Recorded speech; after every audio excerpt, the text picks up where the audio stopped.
There is a skeleton under my happiness. That's the part that people don't see.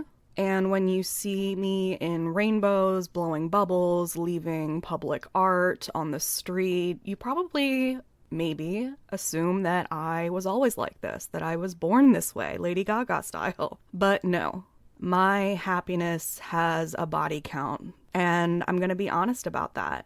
And I don't tell you that because I want pity or because I think trauma makes me interesting. I tell you that because if you have ever looked at me and thought I could never be like that, I could never be that bold or weird or loud or unapologetic, you should know what it actually took. This is not a tragedy. I survived, but it's not free either.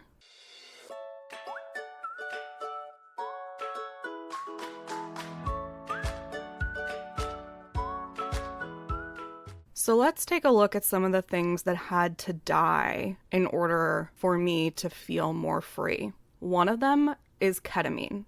I did ketamine basically every day for 7 years. I woke up in K-holes on the street. I developed holes in my nose. I already had a deviated septum, but now I legitimately have a hole through my nose. And when I go to the doctor, I'm really close with my doctors, but they will bring in other nurses and stuff because they're like, you don't usually get to see something like this. Please come in. I had so many excuses for why I wasn't okay. And the thing is that it did work. It let me not feel. When I started using ketamine, it was at a party. And the thing is that I've actually tried so many other drugs. I've tried pretty much every drug, but that ability to dissociate on command was something that I had been working on, not on purpose, for a very long time. I remember leaving my body as young as 6 years old in my house, when I didn't want to be there for multiple reasons. Having autism, having synesthesia, being very sensitive.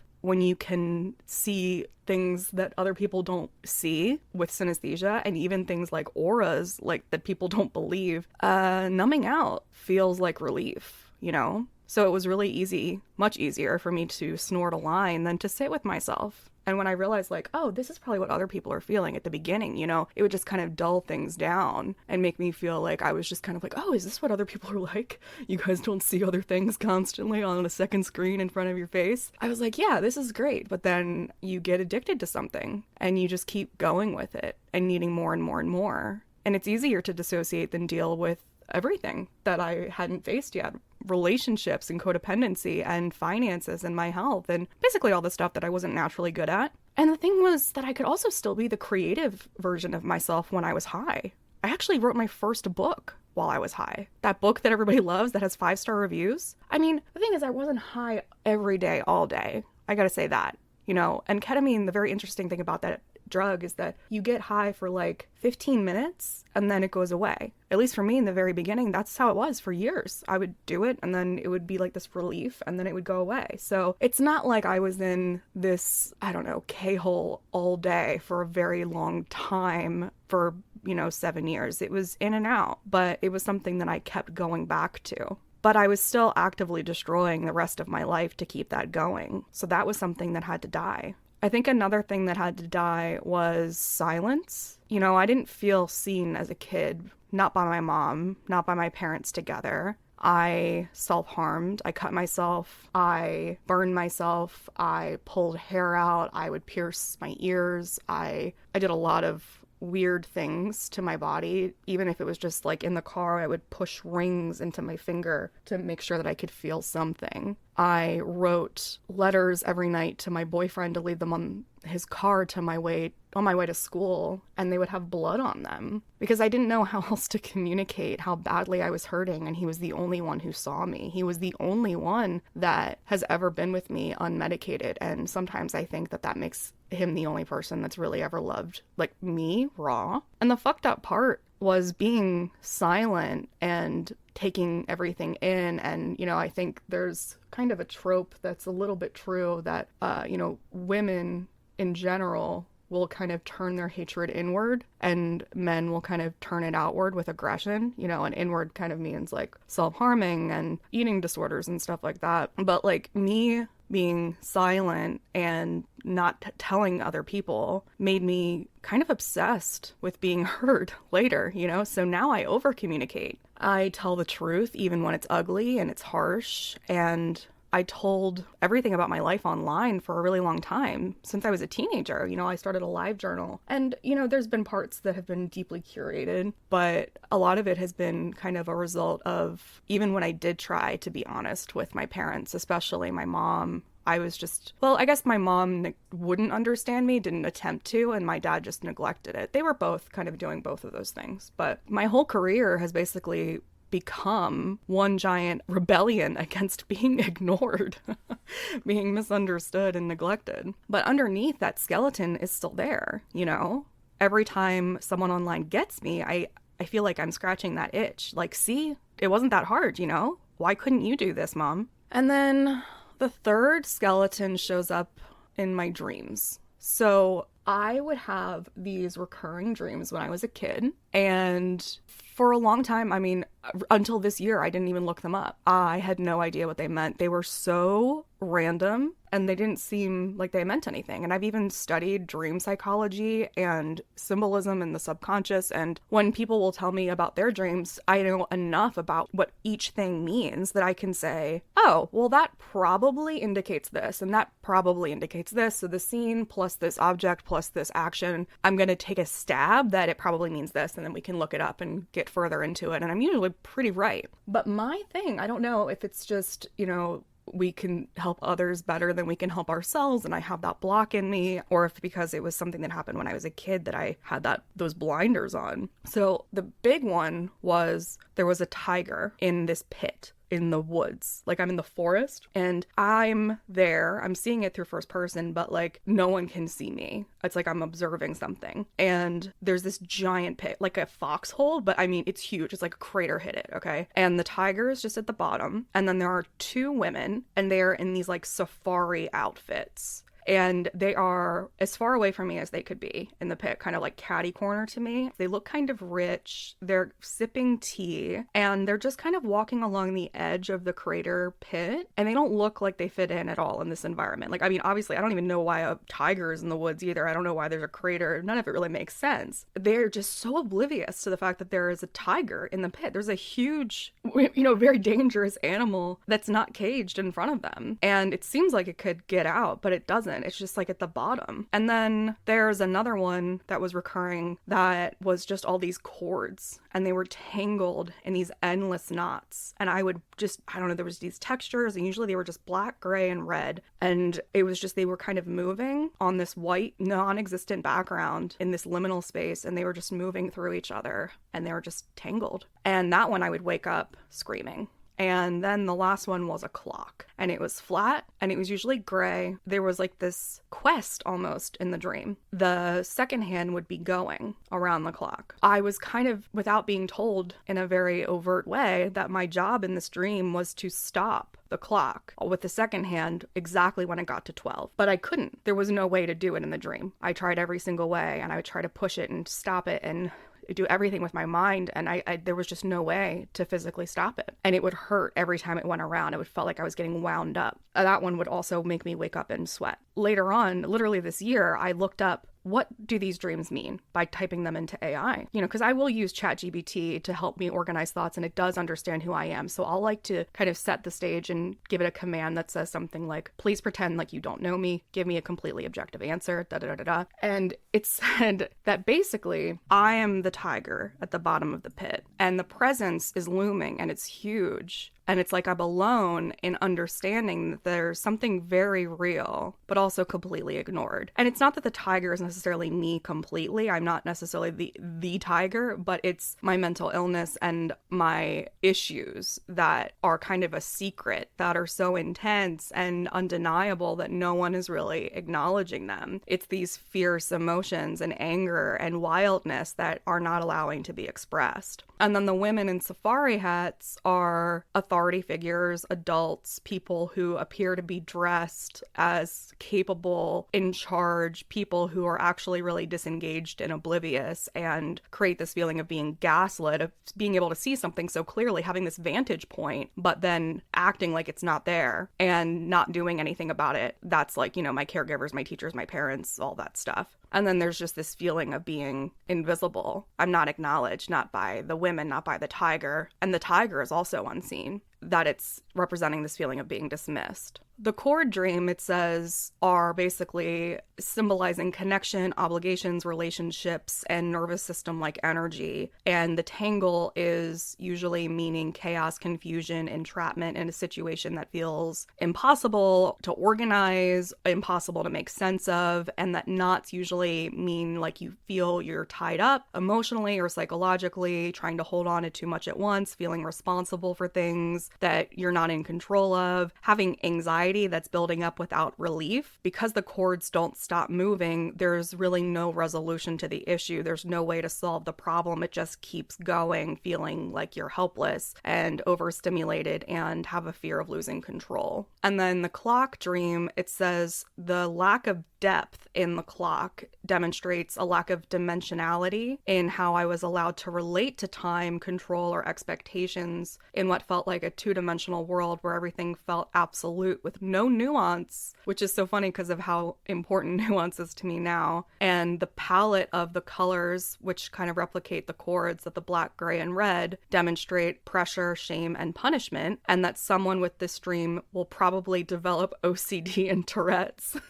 I can't. Where everything narrows into one task, one rule, and one consequence. And this is a classic imagery with the needing to stop at 12 exactly of perfectionism and performance anxiety. And there's no way to do it, but time resists you. You're set up to fail. So the more you feel, the worse it gets. And that people with these dreams are probably set up to be hyper-responsible, have fears of failure, have issues with control versus powerlessness, have feelings of like your distress will make things worse, so it must be suppressed, and that there's some thematic overlaps between witnessing what others see or don't see. I end up being like a silent witness to reality that no one seems to notice or validate. I will become emotionally overwhelmed with no name to really support it, no permission to really fall apart emotionally, be given the message explicitly or implicitly that my worth was dependent upon me doing something that was impossible, and that if I failed doing that there was something wrong with me, and that I'll likely end up becoming hypervigilant, emotionally perceptive, and highly sensitive, likely neurodivergent with multiple mental illnesses, carrying adult responsibilities like becoming a caretaker with caretaker tendencies and complications, having a fear of expressing big feelings, disconnected from my own body. And I just like couldn't stop laughing at all of these things that it said that I would be. So anyway, those dreams, I know that's a lot to talk about someone else's dreams, which most people don't ever really want to do, but those 3 dreams that were recurring for some time, and I do still have sometimes as an adult, taught me that I was alone with what I saw, that I was responsible for the chaos, and that I was set up to fail. And that really did stay in my nervous system, and it did turn into OCD and tics and panic and perfectionism. And those are skeletons too, that a lot of them, I mean, you might, depending on how long you've been following me, be like, I don't even know how that even shows up for you. Like, it doesn't seem like you're worried about being perfect. It doesn't seem like da-da-da-da-da, but I promise you that stuff is in me. Some things have been easier to shake off earlier, or maybe I focused on them earlier, or some things are just still there, you know? Those are not my only skeletons by any means. There are so many things that I've dealt with, like dating multiple con men. I had a lot of experiences for being the age that I am. And I just kind of, I guess, wanted to give you a few examples of the things that are a part of my life, a part of my past, and that shape me. You know, I think we all have different things that shape us. And if I'm looking back, like whenever I'm on an interview or something and people ask me, well, like, what was the turning point? I remember, you know, one big turning point was waking up in a field without shoes on for like the dozenth time and finally said, fuck this, and I need to do something more about this. And I was maybe 22, which is crazy because that's almost half my life ago. I went to cognitive behavioral therapy. It was specifically geared for OCD. It was not glamorous. It was homework, and it was the hardest homework I've ever done.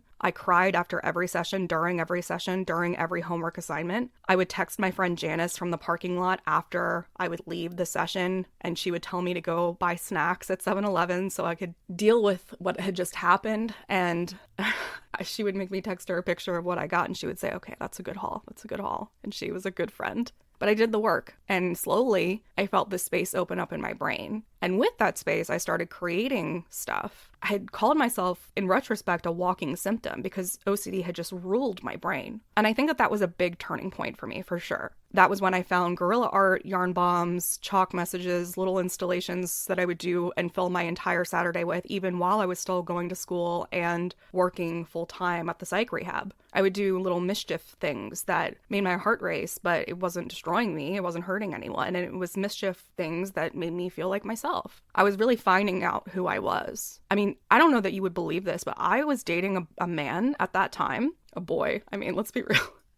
That told me that I was boring. Can you believe that? That someone told me that I was boring and he was for real, and he was right. I didn't really have anything going for me. I didn't have any unique things about me. That was actually how I got into mail, because he told me that I was like, I didn't do anything. I just went to school and went to work and had like one friend, and I didn't have a life. So that's when I started looking for things that I might be interested in, and that's how I found mail. But when I started doing guerrilla art, that's when I started really expanding out who I was. And I guess I'm saying that because, I mean, if you look at me now, I really doubt that you would think that I was boring. I have too many hobbies now that I can't make time for, truly. And I'd much rather have that than the way that it was before. But I also think that if I hadn't tried out other things, that I wouldn't have figured out like what it is that I like about that thing and what it is that I don't like, what it is that I'm trying to figure out about myself, what it is that I am passionate about. I mean, there's plenty of things about guerrilla art and mail that I'm, you know, maybe not plenty, but there's things that I've tried about them that I'm like, nope, that part's not for me. This is what I want to do. This is my version of it. And there's definitely hobbies that I tried along the way that I was like, nope. Definitely not that, man. Ultimately, I guess, realized that what I really liked about it was getting people off autopilot. With guerrilla art, I liked that people were looking up. I liked that they were getting off their phones. I liked that they were looking around and engaging and being curious and playing. And that was the underlying theme for me. And with mail, I liked that there was this like slowing down aspect of it. I liked that you would stop and you would read and you would make time for it and you felt like the world was slowing down. And I'm actually realizing just maybe in this moment that those two things are deeply connected. I mean, I remember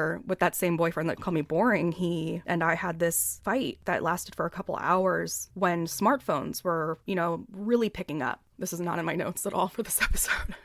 I really, really resisted smartphones. I didn't want them to be a thing, and I wanted to have the option to not have one. And for years and years and years, every time I needed to upgrade a phone, I would get a really bad phone. I had that Windows phone that was like 70 pounds. It was so heavy, and it had so many bugs. It had so many issues. And people were like, why on earth do you have a Windows phone? It was like the first year that people started asking, do you have Android or do you have iPhone? Do you have Android or do you have iPhone? And I'd be like, I don't have either. They're like, well, how are you getting online? And I'd be like, I have a Windows phone. And we're like, that's not a thing. And they would hold my phone and be like, how are you? Like, this is hurting my arm. This is bad. This is a really bad phone. And it was. But the reason that I chose it was because it actually limited like your options on purpose. I wanted that. And it still had buttons. I loved the buttons. I missed the buttons. There came a point, it was actually after that Windows phone, where the next time I needed to go upgrade, and let's be real about why I needed to upgrade so much, it was because I kept breaking my phone, that there was no other option. It was a flip phone, just an old school flip phone that couldn't even really connect to the internet at all, or, you know, a real smartphone. And I remember having that fight with him, and him telling me, like, there's no way that this is a bad thing. Why on earth would it be bad to have all of your devices in one place? A GPS, a calculator, your music. I love that it's all there. And I said, I guess I'm not arguing that it's not convenient. I'm arguing that it's going to break our brains. I'm arguing that I think that there's something magical, something eloquent, something intentional, something deliberate, something fascinating, something human about us picking out our music, labeling our iTunes even, putting in a CD, pulling out a vinyl record. Just when it comes to music, I'm arguing that we should be able to know how to read a map. I'm arguing that we should know how to do math. I'm arguing that we should know how to calculate a tip. I'm arguing that if we put everything onto one item, onto one device, that we're going to lose touch with ourselves, with our brains, with our people. And it's just, I don't know how to explain it, but I think it's going to wreck us. And he said, it doesn't make any sense to me. It's practical. And I just kept arguing with him. And I remember that because that part of me is so, I think it's, I don't know. I think that part's very right. I think she's been talked over a lot. And maybe she's a little bit jaded, numb. And maybe that's another skeleton. What was the point of that? That there's a connection between guerrilla art and mail. And then I like the idea that we slow down and we get off autopilot and we get curious. And maybe another skeleton is that I'm not doing that enough myself. I think, in complete honesty, that is maybe one of my biggest skeletons, is that I am not my best student. That when I wrote that book, not even just talking about the drugs that I had started taking that year, but when I wrote that book about self-love and self-care, I set a deadline for myself that was so real. It is the only way that I ended up getting that work done so quickly. I wrote that book in 3 months, which is kind of crazy. But I would go home and I would write that book and I would lock myself in my room and I would forget to eat and I would forget to go to the bathroom. And I do that for myself and for my business so often. I work 14-hour days and I forget to go outside. And it's not really necessarily forgetting. It's that I'm prioritizing adulting and money and responsibilities and also helping other people over helping myself. I think the arc of this episode was supposed to be about like sharing some stuff behind the curtain and giving an example of a turning point and then how it worked out. But this is more real. And also, let's be real about a turning point. Okay, I talked about this in an interview that I did with someone about how,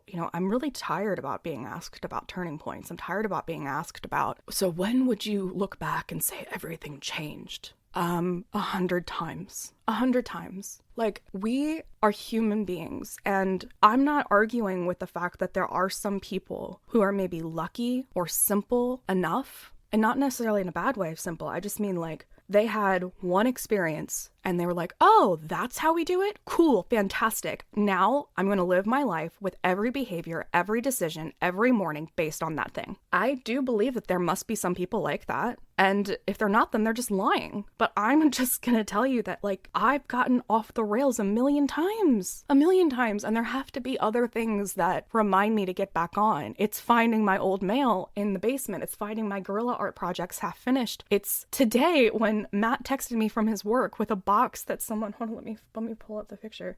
It was a box that someone was sending, and it says, just, like a regular box that's being repurposed and it's being shipped, and it says, thank you for all the good times and fun rides I will never forget. And I just start crying, and it's just like little things that keep me going. Sometimes it's little things that remind me like, oh my God, like, dude, somehow you're gonna have to make rent. It's hitting rock bottom, realizing that you didn't hit rock bottom, that rock bottom has a basement. It's realizing, oh God, you slipped again. What are you doing? You made the same decision again? It's realizing that I'm not my best student. It's being honest about the fact that I don't know. It's seeing other people do what I want to do. There is no one turning point, at least not for me. And I think that has to be inspirational to someone to realize like, oh, you had a turning point before and now it sucks again. Okay, that's okay. Like, you can have another one. You don't have to have like one arc in a movie. Like, I know that that's how we've been taught, that everything has to have a conflict, everything has to have like one big thing, and then there's a resolution. But it's not like that in real life. It's messy. But yeah, I mean, going back to my notes. I did start to get a lot more loud when I did guerrilla art on those Saturdays. And when I mean loud, I mean it was easier for me to not shrink. Even going much further into the future, just last year, when I found out that I was probably going to die with that tumor that was cancerous, that was more rare than getting struck by lightning. And I just said, nope. I refuse to identify as someone who has cancer. And then still here today in 2025, more than halfway through. And this year has sucked, honey. I mean, I'm not saying that there hasn't been amazing things. Like literally in the past month, I got to meet a horse that had a pink mane. That was cool. That was really cool. You know, there have been really good times and you can't discount those, but this has been my 2020 for sure. For sure. It's just been one thing after another. And still, I'm loud, as in, I'm still here, even after all this shit. And there's this Frank Turner line that I love that says, if we're stuck on this ship and it's sinking, then we might as well have a parade. And that's why I dress how I do. That's why I stage interactions and interactive art and weird things in public. That's why I hand strangers lemons on the street and tell them, go make life out of this. It's not really cute branding. It's what I feel. It's what's in my heart. It's what I believe. It's my religion. It's my survival. It's resilience. And I don't wake up happy, you know? I was listening to David Goggins do an interview, and then I listened to more David Goggins interviews because I don't know what happened. Sometimes I get these little voices in my head that I'm sure a psychiatrist was diagnosed as schizophrenia, but it just was like, listen to David Goggins. And I was like, why? Honestly, like, what the hell do I have in common with David Goggins? And apparently a lot more than I would have thought. Like, for real, a lot more. That's the other thing, is we judge so quickly, even after so much training to not judge. All I knew about David Goggins was the video that went viral about him like doing those morning routines, and it was like all those hard cuts of him like putting his face in a bowl of water and then running and the lemons and all that stuff. And I don't identify with that really, mostly in any way, you know. Listening to his story, oh my god, I was like, dude, just even taking the fact that we both have arthritis and really bad knees out of it and then continue to do stuff and then have been born with physical and mental issues and then experienced trauma with our parents. I'm not comparing his to mine. I was just like, wow, this is really interesting, you know? And then what really got me was his ability to understand his mortality. Well, first of all, you know, he lost like over 100 pounds in a really short amount of time, like 3 months or something. And he was telling the story about how he was running during that period and he passed a graveyard. And before he even said the next thing, I knew what he was going to say. And I think that a lot of people don't really think this way, but I think the happiest people do. And what he said was what I knew he was going to say, which was, I looked at those graves and I thought, how many of those people died unhappy, died unfulfilled, died wishing they had done more, died with potential? And I think about that every day, constantly. I think about death constantly. And maybe that's not something that you would expect from me, but it's very accurate. And he also said something that definitely surprised me, which was he doesn't want to run every day. He forces himself to, not only because he has pain in his knees and plates in his knees. You know, also people misunderstand that like he got those injuries from running, but it's like, no, he actually just was born misaligned and then the doctors made this like bad, I don't know, it's like a whole thing, right? It's not that he just doesn't want to do it. He was a fat kid. Fat kids don't want to run. The physicality of it is a mechanism for him to reach the deeper parts of himself, to understand life, and to make sure he doesn't leave anything on the table of this experience that is life. And I was like, oh boy, I get this, man, truly. So when I say I don't wake up happy, that's what I'm trying to say, man. Like, I wake up with diagnoses and with physical pain and memories that are still clawing at me, and choosing to try to feel good is a decision. Every single day, lots of times, 10 times a day, you know, over and over again. It is not a natural thing for me. It's deliberate. Maybe if we look at like feeling good as a flower, but the soil underneath, it is coming from grief and therapy and reframing your story and narrative and mortality awareness and learning to laugh at the cosmic joke of how absurd this all is, at the very least, that we are on a spinning rock in outer space that we can't even understand. And that's why this work for me is not a career. It's my DNA. Even when I've been broke, even when I've been sick, even when I thought about quitting, I can't stop. Sometimes I really want to, but I can't because this is me. This business is not meant to be a business. This is a means to an end because I can't do anything else. Earlier today, I saw this email that I haven't responded to yet. You know, I'm so intrigued by your 11K Acts of Merriment project. Can you tell me why you're doing that?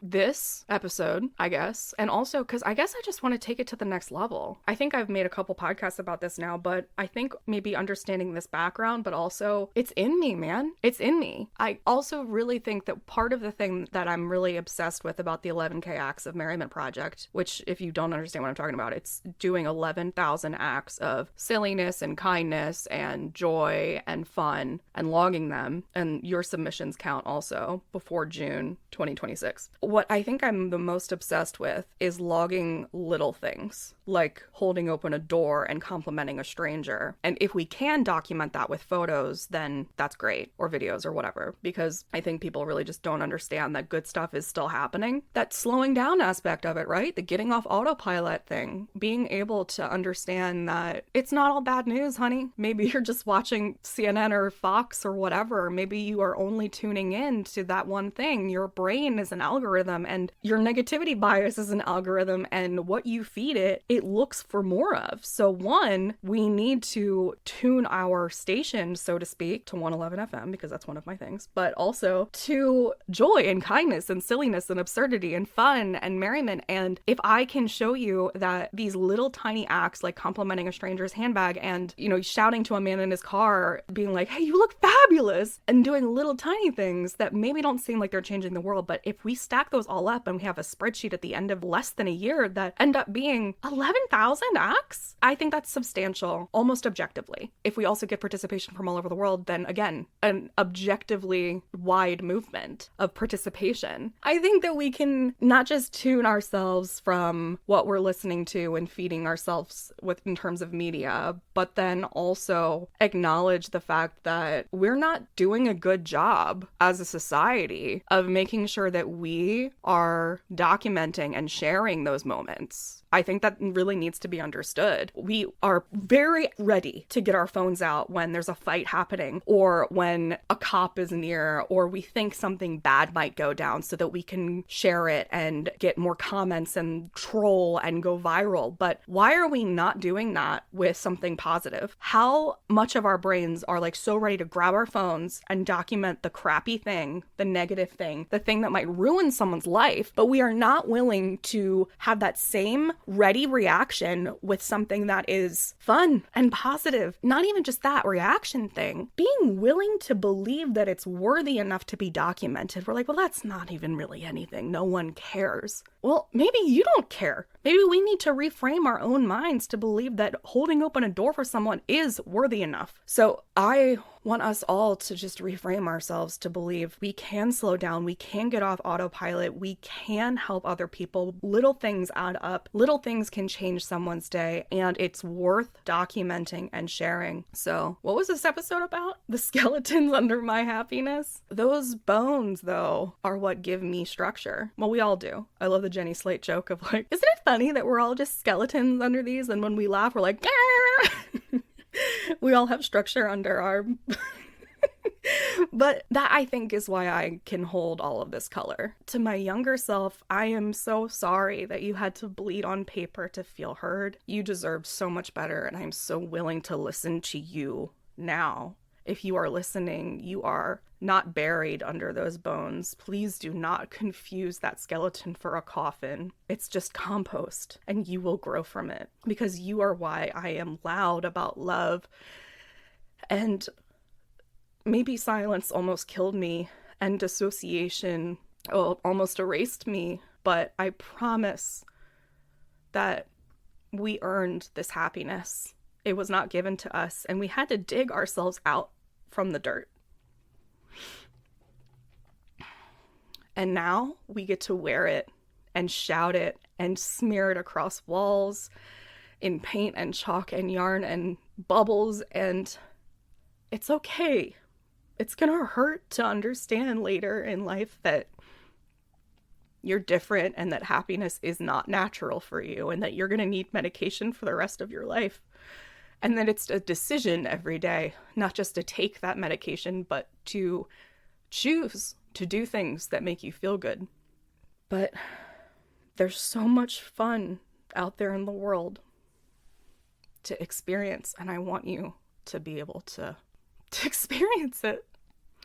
And for you guys listening, I know what it feels like for everything to suck and be unbearable. And after years of trying to be responsible and quote unquote adult and just keep your head above water, that the word overwhelmed doesn't even begin to describe it. And if that's where you're at, I just started something new, and it's called Everything Sucks. Now what? And maybe it's for you. It's me kind of handing you the toolkit that I wish that I had when I started all of this, when I was face down in the fields with my shoes missing. And it's on pre-sale now. It starts October 5th. And if you're depressed or you're disconnected or you're done, you might want to check it out. It's inside of the Positive Pulse, which is where pretty much everything of mine lives now. It's free to join, and then you can just keep going with more stuff. Feeling good is my rebellion, and play is my protest, and wonder is my work. And I hope that you will join me. I love you. Remember that you have to feel good to do good.